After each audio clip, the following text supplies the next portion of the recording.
Hello there, my name is Bryce Fritzel, and we are at Fritzel Media headquarters, which is actually just my apartment bedroom with my editing station here. So, today we're looking at a Star Wars lightsaber effect. It's pretty simple, pretty short, pretty easy, but it's a pretty cool effect, and let's get started. So here's the actual shot that I captured with my Canon C100 cinema camera.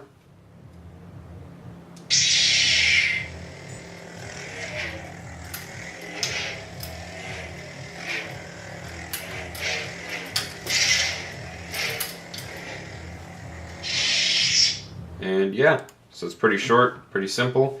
The plus side of using an actual lightsaber prop is that it is self-illuminating. So it projects out this nice bright green light, which is very helpful for this. Sometimes people will just use a stick or a rod and rotoscope the effect onto that. But the problem is no actual light is reflected onto whoever's using it. So you can see it's reflecting in my glasses, which helps sell the effect. It's creating shadows on me, it's on the wall behind me, and it just works.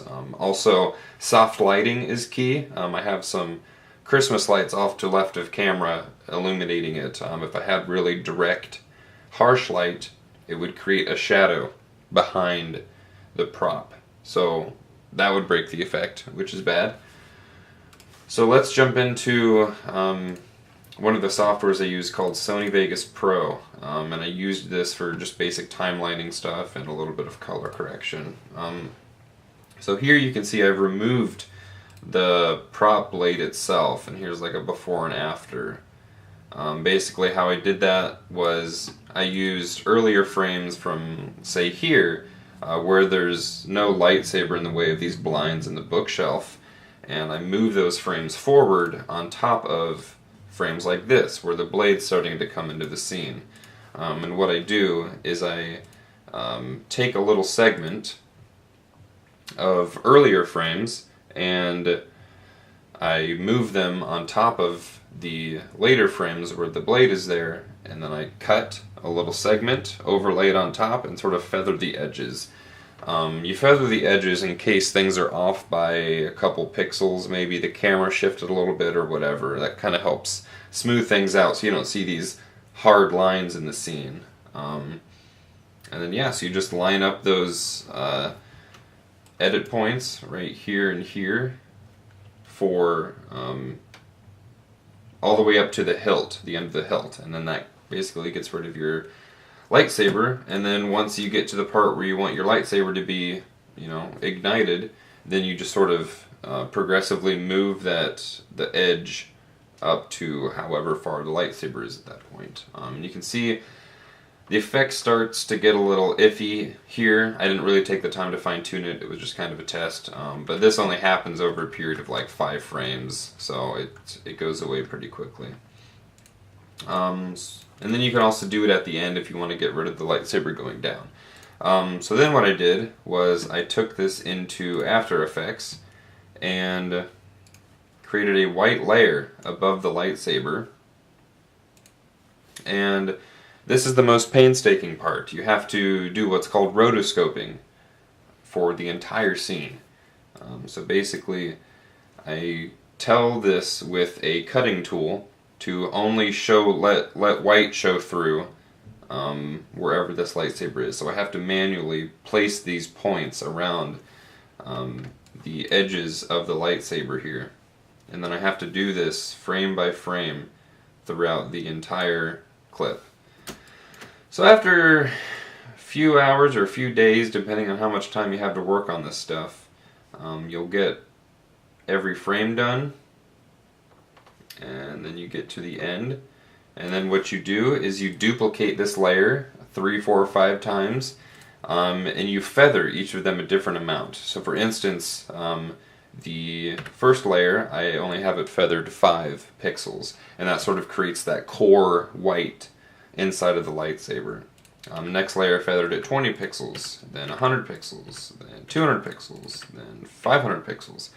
So by the end of it, you have this really bright center part, and then some sort of radiant glowing around it. That makes it.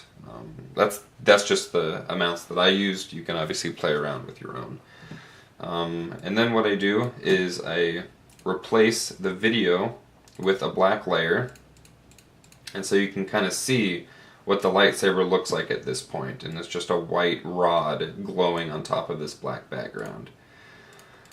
Then what I do is I take this whole thing, I create its own composition, and then I do color correction on it. I use the effect called, let's see here, color balance. You can dictate the color of the shadows, the midtones, and the highlights. So we did 100% green on the shadows, 50% green on the midtones, and 25% green on the highlights. Make sure you preserve your luminosity, and make sure that you are working in a 16-bit per channel color space. It just makes the colors gradiate a little better. So that's the settings I chose for what I thought was the most realistic looking lightsaber, I guess, for the lighting conditions in the scene. Then what you do is you render this whole thing out. You make sure that the background is checked for transparency, which is in your render settings. Bring it back into Sony Vegas or whatever you want to use for timelining. So then we'll have this layer of the lightsaber, and then you go into your blending mode and you hit screen.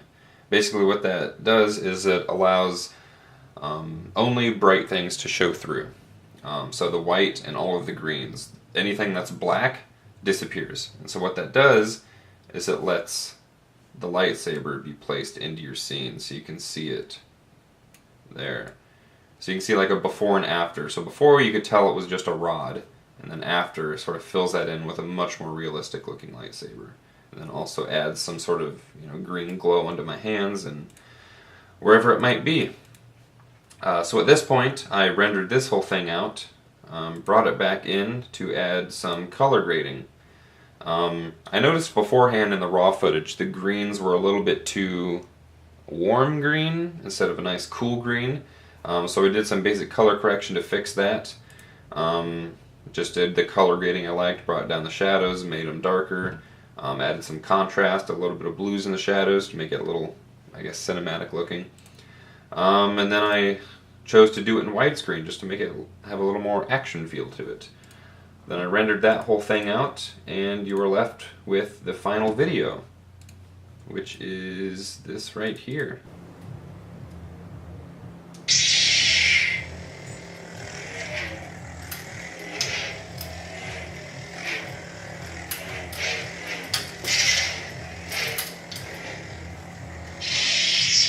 Now the only thing left to do is add some sound foley, which is just a collection of lightsaber sound effects that I found. The ignition sound, some hums in the background, the retraction sound, and then just some waving sounds. I didn't really fine-tune the sounds or anything, just basic sounds.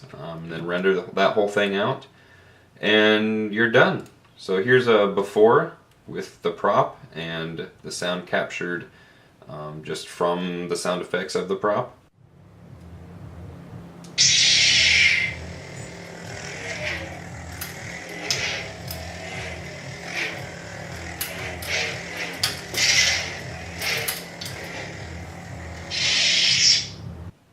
And then here's an after with the color grading, the effect placed in, the widescreen, everything, and the sound effects, of course.